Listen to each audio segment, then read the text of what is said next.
DA rejects this tariff increase by NERSA. We reject stage 6 load shedding. iDA ithi izakufaka isithintelo sokunqanda ukumiliselwa kwesigqibo seNersa sokunika uEskom imvume yokunyusa inhlawulo yombane. Sibophe abasolana ababili mayelana nesenhlangano sokubulala ukhansela nebangani bakhe nababili. Uchitha usuku lwesibini ebaliwe wayesakuba ngusodolophu omasipala wase-Mkhondo uvusa imotha ngezityholo zokubulawa kocebo ANC uSibonelo Ntshangase nabanye abantu ababini. This is an amazing feeling for to represent the Springbok Sevens. Iqela lombhoxo leli le-Sevens iBlitzboks lixeleshe ukubuyisa isidima salo kwitumente zayo ye-World Rugby 7 Series ezakubanjelwa eNew Zealand.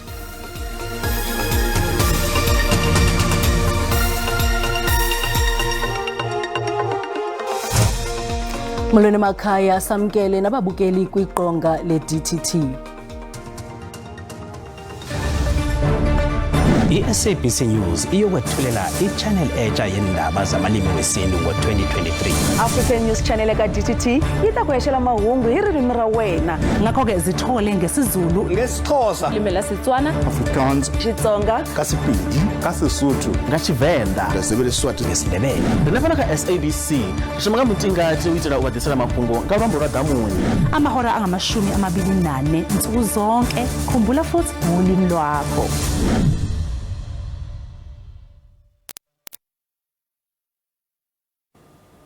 Iqela le-DA lithi liyasikhaba isigqibo sokhala wezamandla kweli iNersa seveke ephelileyo sokunika iqumrhu lakwa-Eskom imvume yokunyusa amaxabiso entengo yombane. Inkokheli ye-DA uMnumzana John Steenhuisen uthe liqela liza kufaka isithintelo sokunqanda ukumiliselwa kwesi sigqibo seNersa sokunika uEskom imvume yokunyusa inhlawulo yombane ngomyinge we-18.65% kwinkundla ephakamileyo. Isombulukile inamba ke ngoku iDA iza kuxoxelwa iinkundla zamatyala ngelizama ukuthintela lochatha we-18.65% kumbane othe wanikwa uEskom ngaba kwaNersa. Esi sigqibo seNersa sibangele isankxo kweli lizwe abaninzi kwezoshishino nabantu ngokubanzi abaxhomekeke kuEskom uba bafumane umbane beza kuluva nokulwamvila. Inkokheli yeDA uJohn Steenhuisen uthi lixesha lokuba ungenwe esitalatweni ngoku kulungiswe le ngxaki. The DA rejects this tariff increase by NERSA.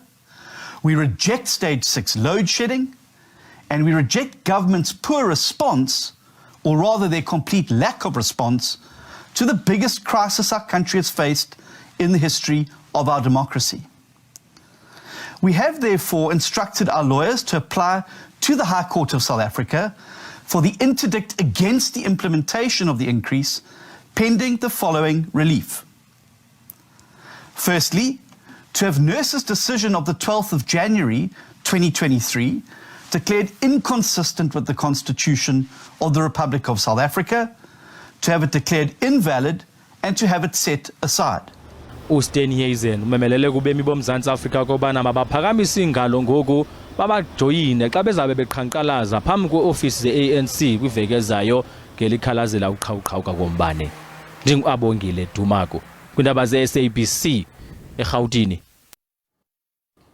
Kusenjalo ngelixa elili kwintsunguzyo yobumnyama abembeli bedikwe yokosa ngucimicimi wombane ku-stage 6 abanye abantu bagrogrisa ngokuqhankqalaza ezitalatweni. Isibhengezo sochatha umandla kwixabiso lombane sikhuthaza isimemelelo sokuvalwa mba kwelizwe kwinyanga ezayo ngosuku umongameli Cyril Ramaphosa enza intetho ngalo epalamente.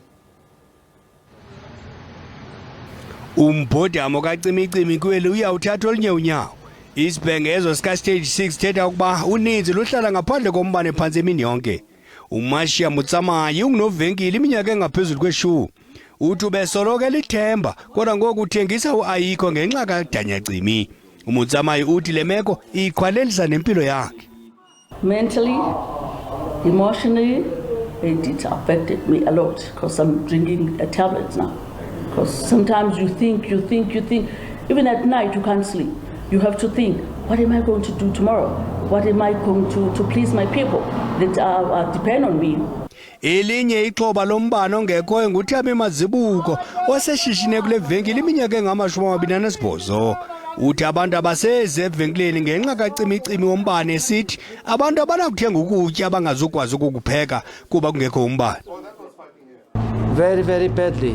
very badly. You can't imagine what's going on here. We're throwing our stuff, we can't keep up, we have no clientele that's coming around here. So who's going to buy from you when they don't have electricity with which to cook? Yes, it's affected us very badly. Abanye abemi bagrogrisa ngokusadula ezitalatweni bekhwiniswa ngucimicimi wombane ongenasiqabu. Ngelixa abemi besasokoliswa ngucimicimi oseyinhlali senzeka kuseze esinye isithonga phezu kwentloko zabantu 18.65% wacatha kwintlawulo yombane ophunyezwe ngukhala wezamandla kweli Nersa. Kusenjalo umongameli Cyril Ramaphosa ulurhoxisile uhambo lwakhe lwaseDavos kwiqonga loqoqosho lehlabathi ngelizaqhubisana nalodulu ubhenzi wentsungu ziyobumnyama ogubungele eli. Uninzi lwamakhaya Olundi kumantla ephondo laKwaZulu-Natal ashiyeke esebumnyameni kodwa kweli tyelo unobangela ayingo-Eskom. Umasipala wasekuhlaleni kwiphulo lokucima umbane kwabo abangahlawuliyo kwilinge lokubuyekeza izigidi zerandi ezityalwa iqumrhu lombane uEskom. Lo masipala uthi uninzi lwemizi luphazamisa unkinkisho lombane ngokuthi lusebenzisa umbane ngokungekho semthethweni. I-85% yamakhaya Olundi inombane kodwa i-20% kuphela yalamakhaya ehlawulayo ngokusebenzisa umbane. Lo gama onke amanye ewufumana simahla ngenxa yokuba ufakelwe ngokungekho mthethweni. Oku kukhokelele ekubeni umasipala utyale iqumrhu lakwa-Eskom imali efikelela kwi-100 million rand. Umthokozisi Dlamini nosapho lwakhe bazibone besebumnyameni emva kokucinyelwa umbane. Kunyanzeleke bahlawule i-1,500 rand ukuze ubuyiswe umbane kwakhona. Nathi ekhaya ugesi besusebenzisa ngokungekho emthethweni kodwa sesibonile ukuthi akukho right ukuthi usebugesi sosebenzise ngokho emthethweni. Umasipala ufikile wacheck wathola ukuthi nathi sorobhile ugeko sile umasipala sakhokha lokumeme sikhokhe. Umasipala uthi akazukuphelela kwizindlu kuphela koko uza kuqubisana kwaneenkampani ezifakela umbane ngokungekho mthethweni. Abantu abasebenzisa ugesi kaEskom abawakhokhela ama-services ebese ekugcineni kubonakala sengathi umasipala iwona ongenzi okuyikho ngokuthi uhluleke ukukhokhela uEskom. Kanti umasipala ngeke uthathe imali edalelwe ukuba yenza amanye ama-services igcine isikhokhela abantu abasebenzisa ugesi kamasipala ngokungekho emthethweni. Umasipala uthi uqinisekile ukuba uza kuba nako ukuyiqokelela imali ayityala iqumrhu lakwa-Eskom. Uluntu kwingingqi yakwamajoni esajonisi bamemelela ukuba kuziswa amajoni kunye namapolisa kule ngingqi okukulandela uhlaselo olwenzeke ngentsasa yayizolo kwilali yakwaBhuje nalapho kutshiswe izindlu ezingama-49. Umlo owaqala kwiminyaka engapha kwama-50 yagqithayo usaqhubeka nokudala umonakalo kule lali. Izolo abahlali bavuswe ebuthongweni ngohlaselo, abadala basetyhini nabantwana ngabona bachaphazeleke kakhulu. La mahlathi ashinyeneyo apha selingamakhaya kubo. Umakhulu Ubanjiwe Skade ona-81 eminyaka ubudala wonakalelwe into yonke kolo hlaselo. Udutyulwa la madoda abalekayo, abaleka amadoda atshona ehlathini. Nam ndabaleka ndatshona ndajika ndabuya ukuba ndibone uba kutsha imizi yethu. Abahlali abathe khulubembe bafuna iphele lempixano. Inkosi nazo zikwahlaba ikhwelo kurhulumente ukuba angxame ukungenelela. Kuye kwabanjwa nentlanganiso yabahlali ukukhangela umkhombandlela. Imfuyo zona ziyebiwa. Futhi ke awunomazi umuntu owebe imfuyo ebusuku mhlambi. Ngoba awazi bebesevela ngaphi engubani. This conflict we were going to resolve ukuthi amapolisa abe khona ahlala permanently apha. Kunyayo urhulumente wephondo wangungelana kule lali kufunwa isombululo kule ngxabano kodwa zange kubekho kwatshintsho. Ithi ke ngoku isicelo esinaso nathi singumasipala siyayicela into bakhe kongezwe amapolisa la ukuba kuyenzeka namajoni akwazi ukuba akhatyalwa apha noba ziveke ezimbini. Siyacima noko izawukwazeka kukhe kudambe kuba kuyanqolotywana. Abantu abanqolobanayo ke kunzima ukubazi into ba bazawuhlaselana xesha nini. So kodwa sithe kugqibeleni msasazi isisombululo salento sizawuphuma ebantwini basemajola. Abanye abahlali bakholelwe kubeni lo mlo uqhubayo unento yokwenza nokubiwa kwemfuyo ngelixa abanye besithi hayi wabangelwa kukubulawa kwenkosi yalapho. Uninzi lwaphulukana nemiphefumlo, abanye bonzakala ngelixa abanye bashiyeka bezimpula zikalujaca. Kwiindaba ze-SABC ndingifundiswa Mhlekude emajola esajonisi. Ukanti urhulumente wasentshona koloni nawo uxhasa ikhwelo lokuba icandelo lezolimo lingabandakanywa kucimicimi wombane ngaphezu kwesiqingatha semveliso yezolimo ethunyelwa kumazwe ngaphandle iveliswe entshona koloni. Ama yediliye eFrenjoku isivuno sokuqala sonyaka silindeleke kweziveki zilandelayo kodwa aqhalabile amafama. Ucimicimi wombane oqhubekele iminyaka eli-15 edlule ukhwalelisa imveliso kuba kule fama kufuneka umbane okufunxa amanzi, ukunkcenkceshela, ukupheka nokunye okuninzi. Lo danyacimi usebenzisa kakubi atsho amafama. The uncertainty, that's the one that's really getting to us. If we know it's load shedding level 4, we can sort of plan for that. At level 6, we cannot plan.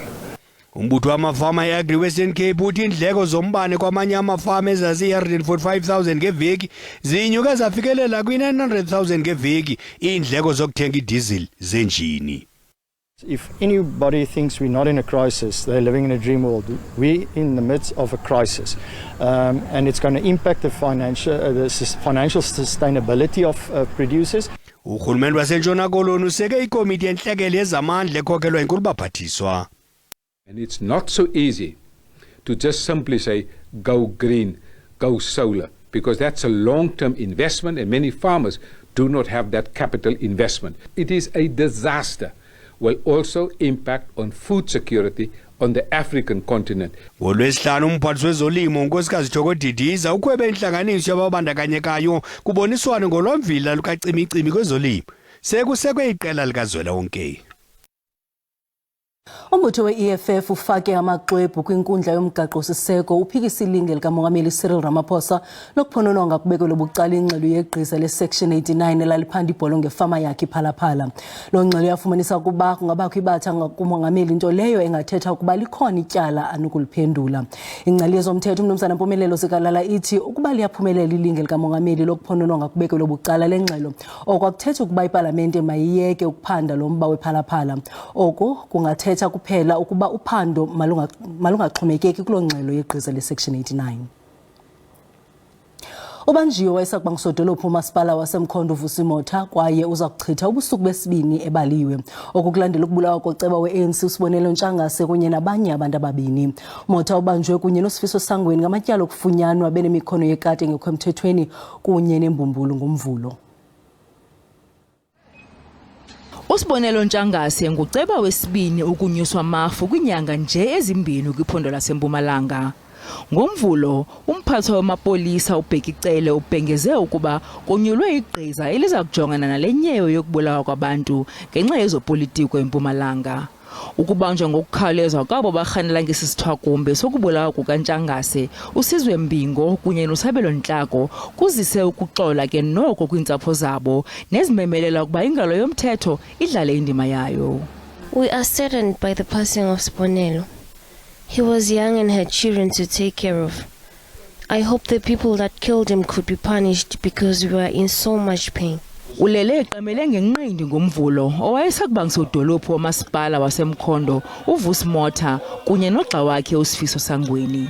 Sibophe abasolana ababili mayelana nesenhlangano sokubulala ukhansela nebangani bakhe nababili ngalohlanu lo ndlulile uJenene Manamela wenza isiqinisekiso ukuthi kuba netimba lemaphoyisa liphenya lecala. Abanye abahanelwa ababini babanjelwe ukuyokuncwinwa baphekwe besophulwa ngemibuzo ngabakwantsasana. Umotha noSangweni baza kundyondya eziseleni bade bayokuvela phambi kwenkundla ngomhla wama-28 kule imiyo. Lisaqhuba iphulo lokuzingela ingwe lahlekileyo kwaye lusuku lwesithathu namhlanje. Igqiza lamapolisa lisebenzisa omatshini ukulandela umkhondo lingene kweli phulo lokukhangela lengwe. Okukulandela uqhosha kwalengwe kwindawo evalekileyo eWalkerville eGauteng kule veki iphelileyo. Lengwe igama layo nguSheebah ihlasele indoda yabulala inja ebikufutshane kuyo. Kusetyenziswa inqwelontaka nezinye izixhobo ukuzingela lengwe. Liyaqhuba iphulo lokukhangela ingwe nobungozi eqhweshileyo uSheebah kufunyenwe umzila wayo ngakule ndawo. Ukubakho kodaka kule ndawo kukhangelwa kuyo kwenza kube nzima ukulandela umkhondo. Igqiza lilandela umkhondo lisebenzisa omatshini lithi lifumana ubunzima ukuyinqakula ngokukhawulezileyo. Akukacaci ukuba umnini wayo unazo kusini na impepha mvume zokugcina esi silwanyana sasendle. On Saturday evening, at about between 9 and 10 o'clock. She attacked a male person, a 39-year-old male. He was walking home at night through the thick bush there, and he bent down to tie his shoes, and then she pounced on him. She attacked him from behind, and fortunately he was like 30 meters away from a dwelling where he had visited heard the commotion because he was screaming, and then they came out with torches and that made a noise, and then they chased the tiger away. Umbutho wezilwanyana ukhuphe isilumkiso ngokunyuka kwezilwanyana zasendle ezigcinwa ngabantu zivalelwe ngenjongo zokwenza inzuzo. Abasemagunyeni balumkise uluntu kuba lungasondeli kulengwe ukuze lukhuseleke kwaye lutsalela umnxeba abakwa Crime Stop ku 086 00 10 111. Owasetyhini Kimberley kwiphondo laseMntla Koloni nokutyholwa ukuba uthe wadlwengulwa ze wabethwa ngulowo ancuma naye ucela inkqubo yobulungisa ukuba ibe ngqwabalala ngakumenzi wobubi. Indoda eneminyaka engama-40 ubudala iseluvalelweni sithetha nje emva kokuba ityala lithe lahlehliselwa iveki ezayo inkundla kamantyi yaseRhaleshewe. Ixhoba lithi loyikisela ubomi balo. Lo wasetyhini uneminyaka engama-34 ubudala uthi akakwazi ukwamkela impatho gadalala ayifumene kumntu obesithi uyamthanda. Uthi akazange ayicinge into yokuba angadlwengulwa abethwe ngumntu ancuma naye.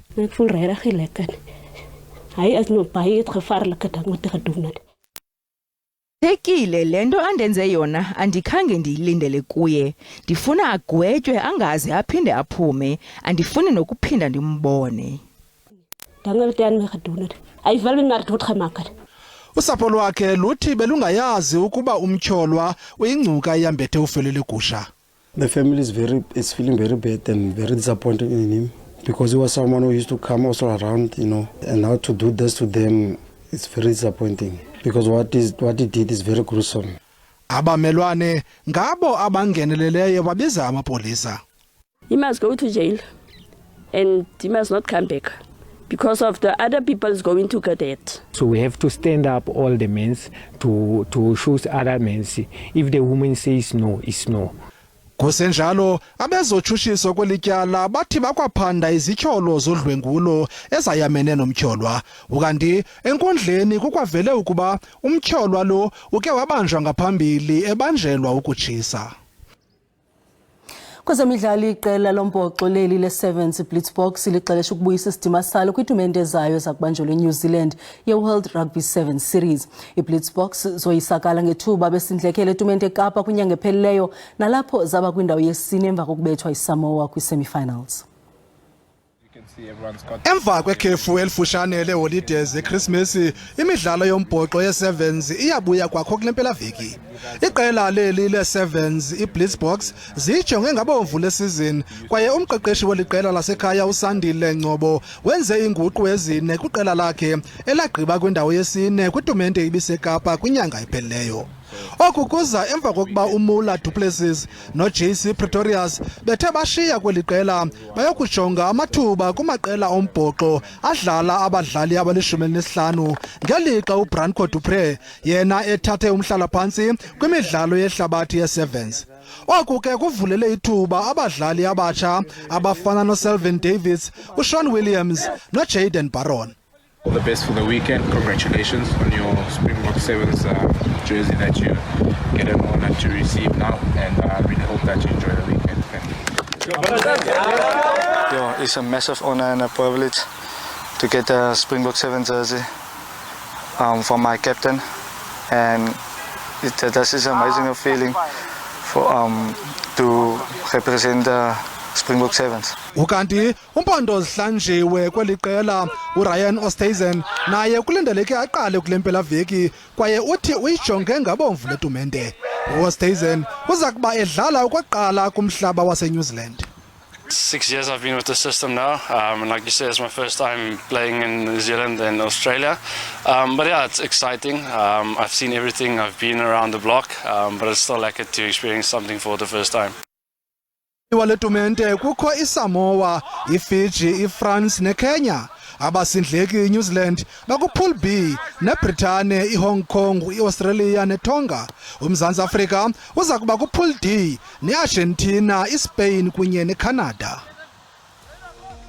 Masinkhumbuze mawethu SABC News izakuphehlelela ijelo ndaba elizakusasaza indaba inkqubo ndaba kunye nokuqhubeka eParlamente ngeelwimi zesintu iiyure ezingama-24 ngemini. Ukanti ezangomsi indaba siza nogxa bethu ngesiZulu. Kamnandi mawethu.